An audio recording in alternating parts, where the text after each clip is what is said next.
गोविंद शिल्प घेऊन येत आहे 79 ट्विन बंगलोचा भव्य दिव्य पंढरपुरातील एकमेव प्रकल्प। आमच्या प्रकल्पाची वैशिष्ट्ये मनाला शांती देणारं महादेवाचं मंदिर, मुख्य रस्ता सुमारे 30 फुटांचा, अंतर्गत रस्ता सुमारे 20 फुटांचा, ग्रामपंचायत योजनेचा प्रत्येक बंगलोजला स्वतंत्र नळ, सांडपाण्याची सुरक्षित विल्हेवाट, सर्व टाइल्स ग्लॉसी आणि नामांकित कंपनीच्या, सर्व स्टॅर खिडक्या चौकटी सुपर ब्लॅक ग्रेनाइट, दोन्ही अटॅच बाथरूम पूर्णपणे टाइल्स, पंतप्रधान हर नळ योजना पूर्णत्वाकडे, bathroom basin kitchen CP fittings हे जगवार कंपनीचे, स्टील वर्क पूर्णपणे जिंदाल कंपनीचे, 1000 लिटर पाण्याची टाकी, 150 लिटर सोलर वॉटर हीटर सोबत वॉटर प्युरिफायर, प्रत्येक बंगलोजला स्वतंत्र पार्किंग, दर्शनीय भाग पूर्णपणे डॅटो टाइल्स, टाटा प्रवेश कंपनीचे आकर्षक भक्कम दरवाजा, छोटी उंचीचे सुरक्षित कंपाऊंड। मग विचार काय करताय? गोविंद शिल्प, पत्ता गट नंबर 95, हॉटेल अंगण शेजारी, टाकळी रोड, पंढरपूर।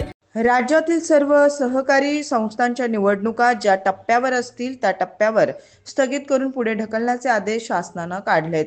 पुढील आदेश येईपर्यंत अ आणि ब वर्गातील सहकारी संस्थांच्या निवडणुका पुढे ढकलण्यात आल्यात। आज अर्ज माघारी घेण्याचा शेवटचा दिवस असताना हा आदेश आलाय। निवडणुकांची तयारी झाली असताना पुढे ढकलण्यानं राजकीय पदाधिकारी नाराज झालेत। मात्र क आणि ड वर्गातील म्हणजेच आगामी स्थानिक स्वराज्य संस्थांच्या निवडणुकीसाठी हा निर्णय घेण्यात आलाय। सध्या राज्यामध्ये नगरपालिका व नगरपंचायतीच्या निवडणुका जाहीर झालेल्या असून येऊ घातलेल्या अन्य स्थानिक स्वराज्य संस्थांच्या निवडणुकांमुळे संबंधित प्रशासकीय व पोलीस यंत्रणा सदर निवडणूक प्रक्रियेत गुंतलेली आहे। या कारणास्तव सहकारी संस्थांच्या निवडणुकांसाठी आवश्यक मनुष्यबळ, पोलीस बंदोबस्त, मतदान केंद्रांची उपलब्धता याबाबतीत अडचणी निर्माण होण्याची शक्यता आहे।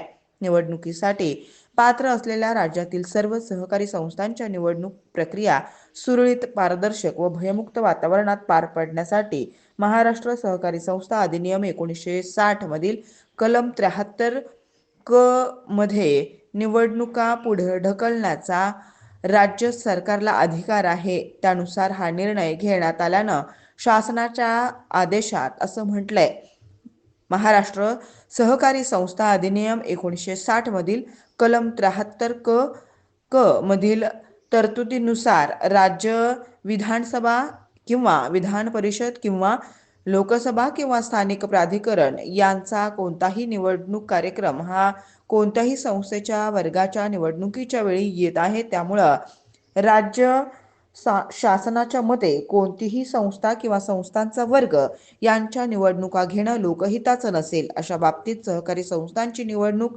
पुढे ढकलण्याबाबत शासनास अधिकार आहे। सदर तरतूद विचारात घेऊन आदेश देण्यात आले आहेत। ताज्या घडामोडी पाहण्यासाठी आमच्या YouTube चॅनलवरील PVR म्हणजेच पंढरी वार्ता या न्यूजला सबस्क्राईब करा आणि शेजारील बेल आयकॉनवर क्लिक करा।